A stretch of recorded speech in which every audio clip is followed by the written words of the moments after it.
하나님께서 영광 받으신 줄 믿고 또 우리에게도 귀한 은혜가 되신 줄로 믿습니다. 여러분, 기성세대와 젊은 세대를 가장 쉽게 구분하는 방법이 뭔지 아십니까? 나이 드신 어르신들과 요즘의 젊은 사람들을 구분하는 방법이 몇 가지가 있는데, 그 중에 하나가 식당에서 음식이 나왔을 때입니다. 우리 어르신들은 음식 나오기 전에 미리 감사기도 딱 해놓고 음식이 나오자마자 바로 숟가락 들어서 이제 딱 먹기 시작하죠. 야, 식기 전에 빨리 먹자. 그러면서 이제 먹습니다. 더군다나 뜨거운 국물 한 숟가락 딱 드시고 뭐라 그러십니까? 야, 시원하다. 이렇게 말씀하십니다. 이 젊은 사람들은 음식이 나오면 먼저 숟가락을 들지 않습니다. 뭘부터 들까요? 핸드폰부터 듭니다. 들어서 사진을 요리조리 찍고 여기저기 올리고 막 그렇게 하는 것이죠. 내가 먹기 전에 카메라가 먼저 먹어야 된다, 이렇게 생각을 하고 사진을 찍고, 부모님들이 이렇게 먼저 음식을 먹으려고 하면 감성 깨진다고 먹지 못하게 핀잔을 주면서 사진을 열심히 찍습니다. 어른들은 이해가 좀 안 되죠. 아니, 먹고 나오면 다 똑같은데 뭘 그렇게 열심히 찍는가, 이렇게 생각을 하고, 또 우리 자녀들은 이 예쁜 걸 왜 그냥 입으로 쏙 넣어버리나 하면서 열심히 또 사진을 찍는 것이죠. 우리 일상에서도 우리 어르신과 자녀들의 이런 차이가 있습니다. 이것이 우리가 마주하고 있는, 어떻게 보면 솔직한 현실의 모습인 것 같습니다. 이 다름은 단지 밥 먹는 방식에만 있는 것이 아니고, 신앙생활에서도 여전히 기성세대와 젊은 세대, 또 우리 어르신과 또 우리 젊은 사람들의 이러한 차이가 나타납니다. 어른들은 말없이 자리를 지키고 묵묵히 끝까지 버티는 것을 믿음이라고 생각합니다. 하나님이 응답할 때까지 새벽마다 나가서 기도하자. 이것이 어떻게 보면 우리 어르신들의 믿음이고 신앙입니다. 그렇지만 젊은 세대는 좀 다르죠. 무작정 견디기보다는 의미와 이유가 중요합니다. 합리적이고 또 진정한 소통이 있어야만 그들이 마음을 여는 것을 보게 됩니다.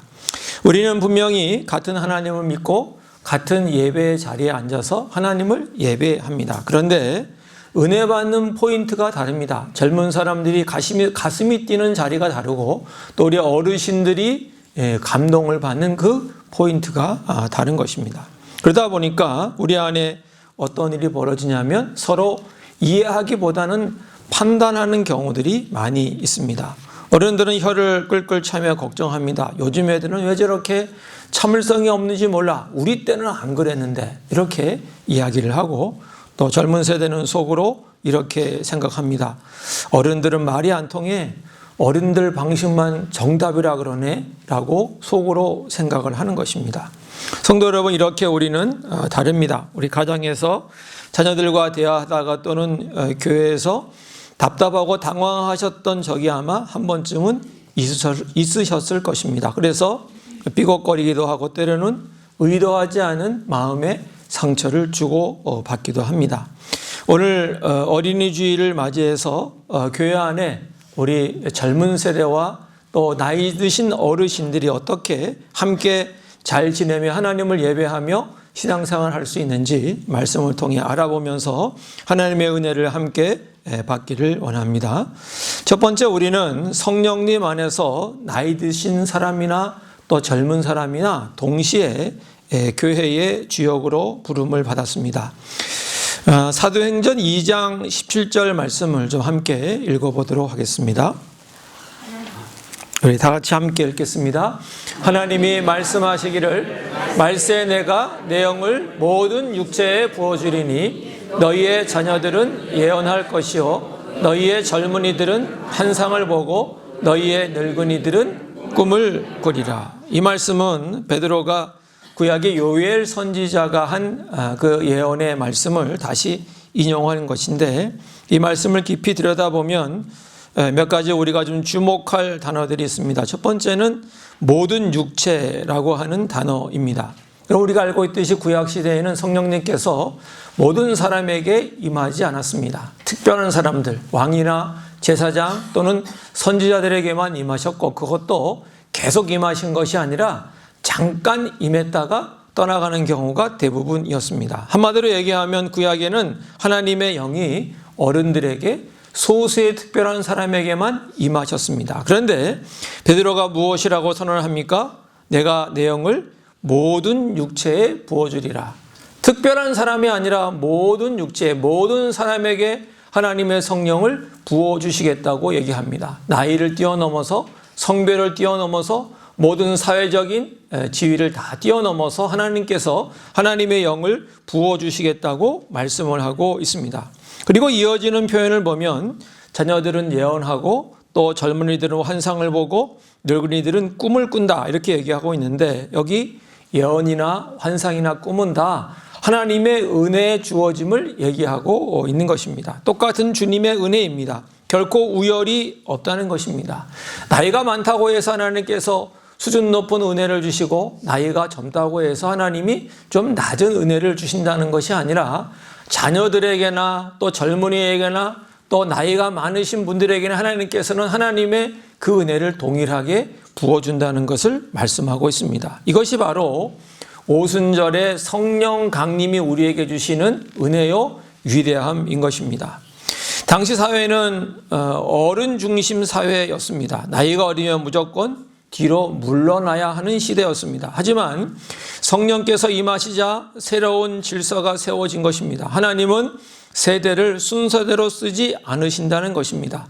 어른의 시대가 끝나야 그 다음에 젊은 시대가 온다라고 얘기하지 않으십니다. 하나님은 모든 세대를 동시에 사용하십니다. 젊은이는 환상을 봅니다. 여기 환상은 앞으로 치고 나가는 역동적인 에너지를 얘기합니다.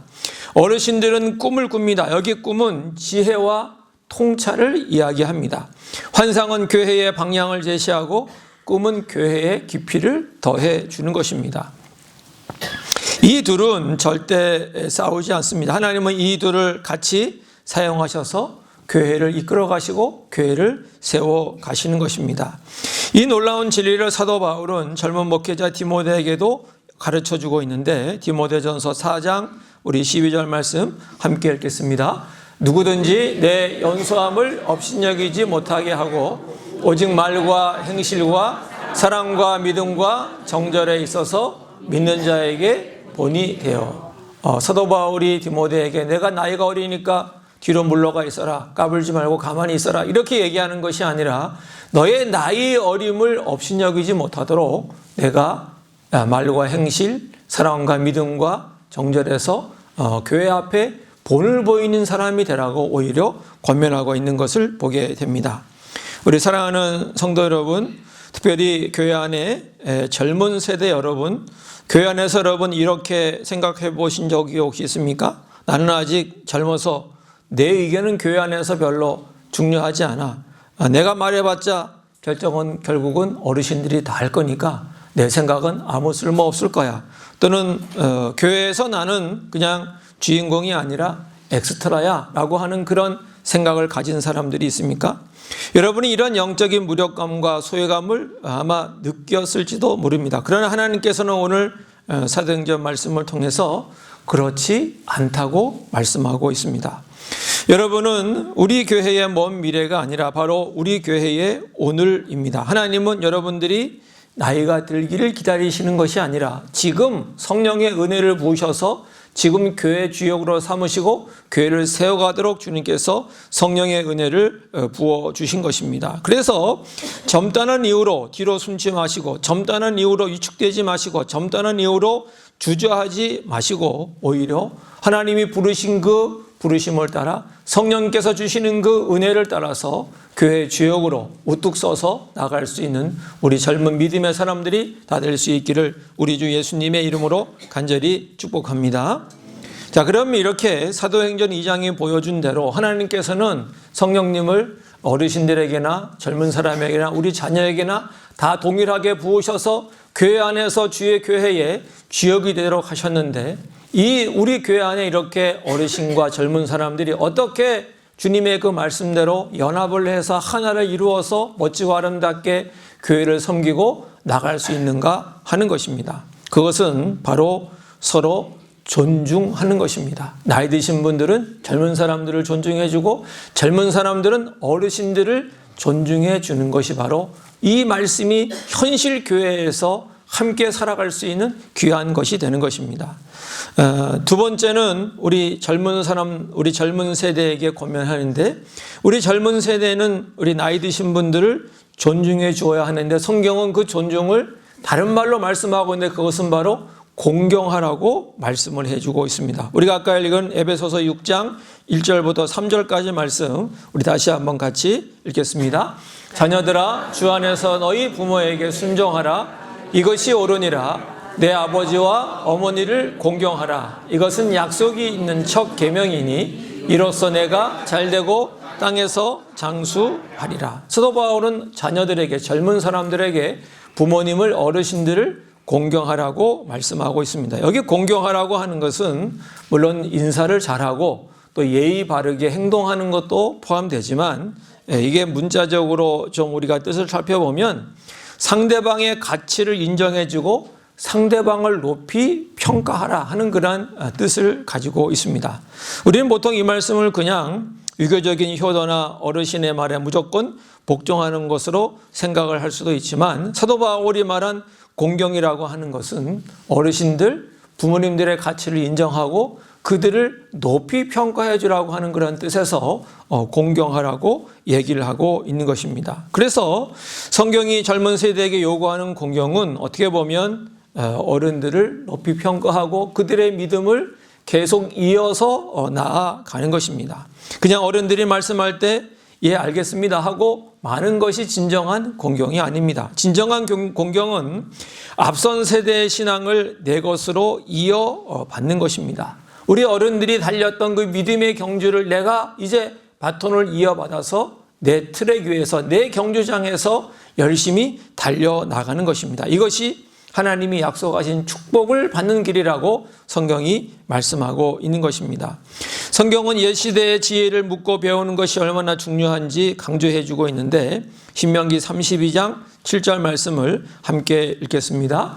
옛날을 기억하라. 역대의 연대를 생각하라. 내 아버지에게 물으라. 그가 내게 설명할 것이요. 내 어른들에게 물으라. 그들이 내게 말하리로다. 모세는 모든 세대에게 과거에 갇혀 살라고 얘기하는 것은 아닙니다. 너의 뿌리가 어디에 있는지 정확히 알라고 말씀하고 있습니다. 어른들을 통해서 전해지는 하나님의 역사를 귀를 기울일 때 다음 세대는 길을 잃지 않게 된다는 것입니다. 우리 사랑하는 젊은 세대 여러분, 여러분들은 어른신들보다 훨씬 뛰어납니다. 세상의 변화에 빠르고 또 많은 지식을 가지고 있고 세상을 보는 시야도 넓습니다. 문제를 해결하는 방식도 훨씬 세련되고 합리적입니다. 우리 어르신들도 이렇게 젊은 사람들이 많이 알고 빠르고 또 합리적인 것을 다 인정을 합니다. 그렇지만 우리 젊은 세대들이 꼭 기억해야 될 사실이 있습니다. 그것은 지금 우리가 앉아서 함께 예배하는 이 자리는 하루아침에 그냥 만들어진 것이 아니라는 것입니다.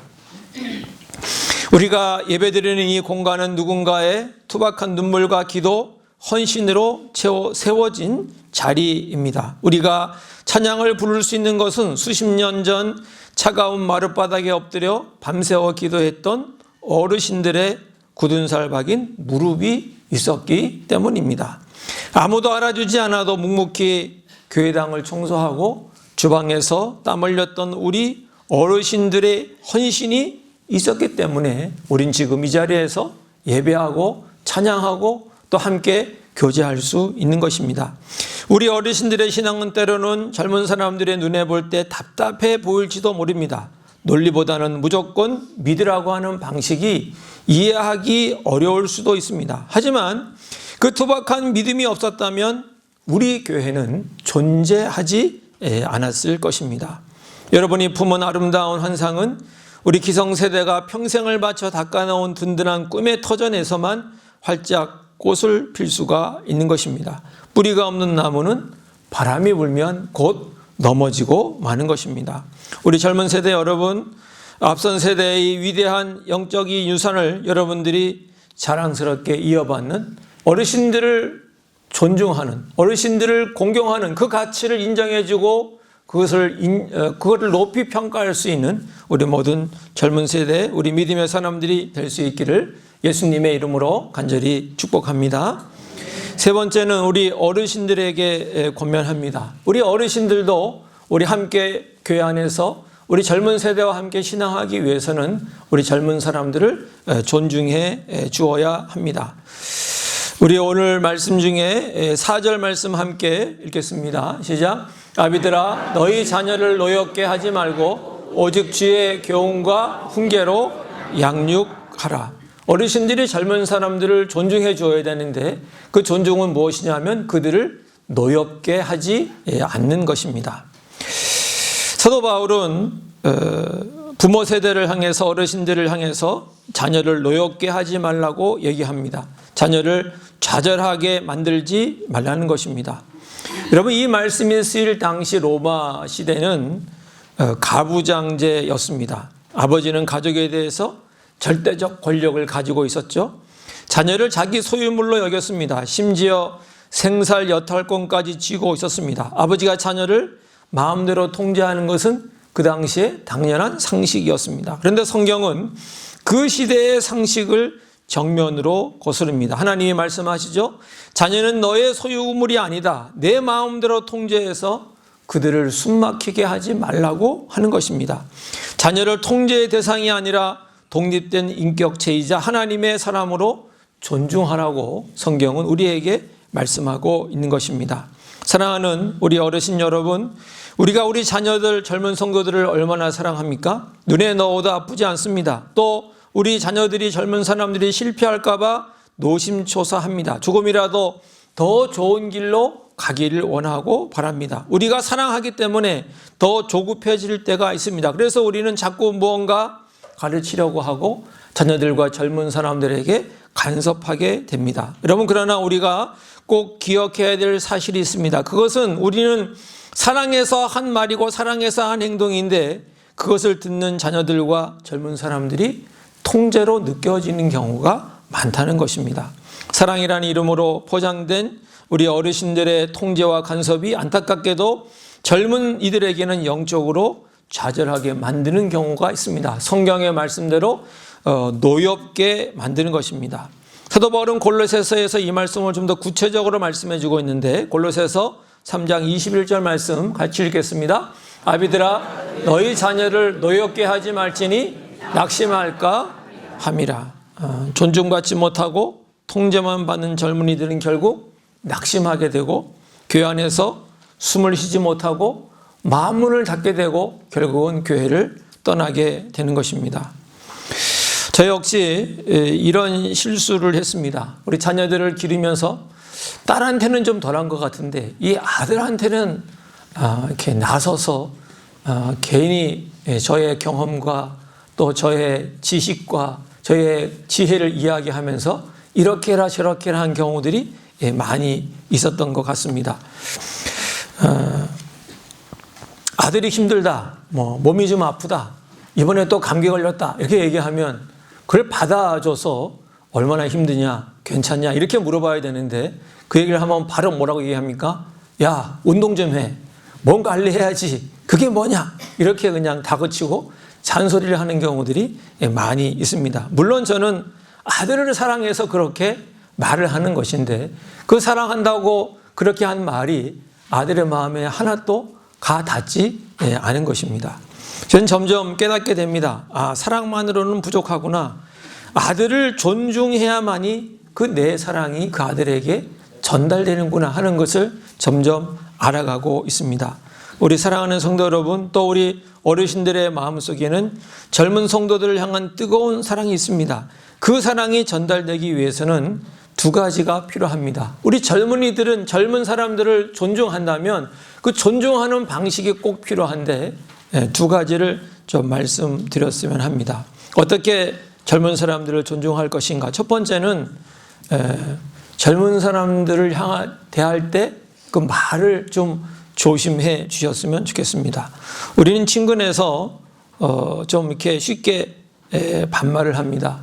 어이, 야, 그리고 뭐 병두야 뭐 이렇게 그냥 쉽게 친근하니까, 또 우리는 오랫동안 같은 동네에서 오랫동안 같이 살았으니까 편하니까 그렇게 얘기합니다. 그런데 듣는 젊은 세대 입장에서는 다릅니다. 그런 얘기를 들을 때 뭔가 벽이 느껴지는 것입니다. 여러분, 우리가 젊은 사람들을 존중한다면 그 존중은 언어에서 시작되는 것입니다. 우리 교회 안에 나이가 젊은 성도님, 또 청년들, 또 집사님들을 만날 때 반말을 하지 말고 좀 격려해 주셨으면 좋겠습니다. 집사님 수고가 많습니다. 집사님 고맙습니다. 집사님 오늘도 교회 와서 참 반갑습니다. 이렇게 동등한 성도로 대우해 줄 때 젊은 사람들의 마음은 눈 녹듯 그 마음이 다 녹아내리는 것입니다. 두 번째 부탁드리고 싶은 것은 묻지 않는 조언을 멈추는 것입니다. 우리는 인생을 먼저 살았습니다. 그래서 우리 젊은 사람들에게 해주고 싶은 말이 참 많이 있습니다. 내가 살아봐서 하는데, 내가 그거 해봐서 하는데 그렇게 하지 말고 이렇게 해야 돼 라고 우리는 자꾸 말해주고 싶습니다. 하지만 젊은 성도들이 먼저 묻지 않았다면 그 조언을 마음속에 담아 두시기를 바랍니다. 가르치고 싶은 그 입술을 닫고 대신 그들을 품어줄 수 있기를 바랍니다. 오히려 요즘은 어떻게 지내는지 안부를 물어주고 기도 제목이 무엇인지 묻고 기도해 주겠다고 말해주는 것이 우리에게 필요한 것입니다. 여러분, 가르치려고 하지 말고 젊은 사람들을 믿어주시기를 바랍니다. 조금 서툴러 보여도 괜찮습니다. 하나님은 그들에게 성령의 은혜를 부어주셨습니다. 우리 어른들이 그들을 믿어줄 때 그들은 오히려 마음껏 하나님을 위해, 교회를 위해 섬기고 봉사할 것입니다. 우리 어르신들이 젊은 사람들을 향해서 따뜻한 지지자가 되어줄 때 우리 교회는 더 좋은 모습으로 나가게 될 줄로 믿습니다.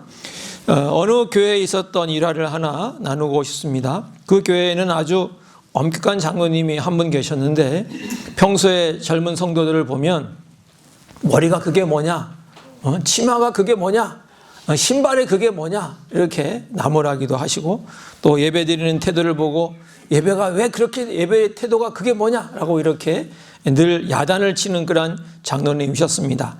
청년들과 젊은 사람들은 그 장로님을 늘 슬슬 피했습니다. 그러던 어느 날 장로님이 연세대 우리 나이 드신 교수님 아시죠? 김영석 교수님의 연하에게도 존댓말을 쓰는 사람의 특징이라고 하는 그 영상을 보시고 큰 감동과 은혜를 받으시고 결심하셨습니다. 내가 오늘부터는 젊은 교회에서 젊은 성도들에게 좀 존댓말을 써야 하겠다. 그리고 이제는 갑자기 젊은 사람들에게 존댓말을 쓰기 시작하셨습니다. 처음에 다들 장로님이 왜 저렇게 하시나 당황했습니다. 젊은 성도들은 어색해서 전보다 더 도망을 다녔다고 합니다. 근데 몇 주 뒤 주일 아침이었는데 교회 행사 준비로 밤을 거의 꼬박 세운 젊은 집사님이 교회 본당 한 구석에 좀 앉아서 쉬고 있었습니다. 그때 그 장로님이 다가가서 그 젊은 집사님에게 이렇게 얘기했습니다. 김 집사님, 교회 일 하느라고 수고가 참 많습니다.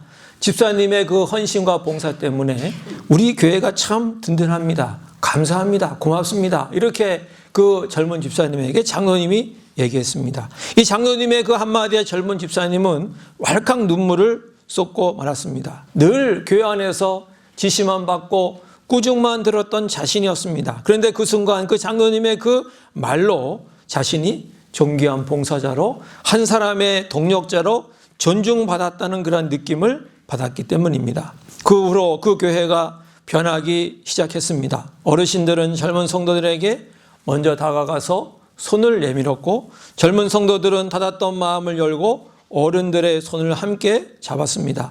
교회를 떠나려고 했던 젊은 성도들이 다시 예배당에 머물며 헌신하기 시작했던 것입니다. 여러분, 위대한 프로그램이 사람을 살리는 것이 아닙니다. 작은 언어의 변화가, 우리를 인정해 주는 그런 존중이 사람을 살려내는 것입니다. 어떻게 보면요, 기성세대는 활이고 또 젊은 세대는 화살입니다. 기성세대의 흔들림 없는 지혜, 그 묵직한 꿈은 든든한 활입니다. 우리 젊은 세대의 역동적인 에너지, 그것은, 그 환상은 날카로운 화살입니다. 여러분, 활과 화살은 절대 다투지 않습니다. 활이 든든하게 뒤에서 버텨둘 때 화살은 거침없이 세상을 향해 날아갈 수 있습니다. 활이 없으면 화살은 바닥에 떨어지고 맙니다. 화살이 없으면 아무리 훌륭한 활이라도 아무런 쓸모가 없는 것입니다. 활과 화살은 서로 필요한 존재입니다. 세상은 자꾸 우리를 나이로 가르고 문화로 가릅니다. 하지만 우리는 십자가의 보혈로 묶인, 십자가의 사랑으로 묶인 한 공동체인 것입니다. 여러분, 우리 어르신들은 우리 젊은 세대의 서툼을 넓은 품으로 안아주시고 그들이 교회의 주역임을 인정해 주시기를 바랍니다. 우리 젊은 세대 분들은 앞선 세대가 흘린 그 거룩한 눈물과 헌신을 꼭 기억하시고 그 신앙의 유산을 자유롭게 이어가시기를 부탁을 드립니다. 우리 기성세대의 꿈과 젊은 세대의 환상이 아름답게 만나는 곳, 서로를 향한 존중이 흘러넘치는 우리 교회, 그리고 여러분들의 가정이 되어서 하나님께서 원하시고 바라시는 복된 가정과 교회를 이뤄나갈 수 있는 귀하고 아름다운 역사가 우리 가운데 있게 되기를 예수님의 이름으로 간절히 축복합니다. 기도하겠습니다. 하나님 아버지, 감사합니다. 주님께서 우리에게 은혜 부으셔서 성동중앙교회로 모이게 하시고 함께 예배하고 함께 은혜 받고 함께 교제할 수 있도록 인도하셔서 주님께 감사를 드립니다. 하나님께서는 어르신들에게도 성령의 은혜를 주시고 젊은 사람들에게도 성령의 은혜를 베풀어 주셔서 함께 교회를 세워가도록 해 주셨습니다. 이제 우리가 교회 안에서 서로 존중하며 사역하고 존중하며 예배하며 존중하며 함께 나가기를 원합니다. 젊은 사람들은 우리 나이 드신 분들의 가치를 인정해주고 높이 평가하고 공경하여 그 믿음을 이어갈 수 있는 우리 젊은 사람들 되게 하여 주시기를 원합니다. 또 우리 어르신들은 젊은 사람들이 허툴지라도 그들을 아버지 하나님 품어주고 이해하고 존중할 수 있는 하나님 귀한 역사가 있어서 우리 교회 안에 서로 손을 잡고 서로 존중하고 서로 이해하고 서로 하나가 되어서 하나님의 영광을 드러낼 수 있는 아름답고 복된 역사가 우리 성동중앙교회 가운데 있게 하여 주시옵소서. 예수님의 이름으로 기도하옵나이다. 아멘.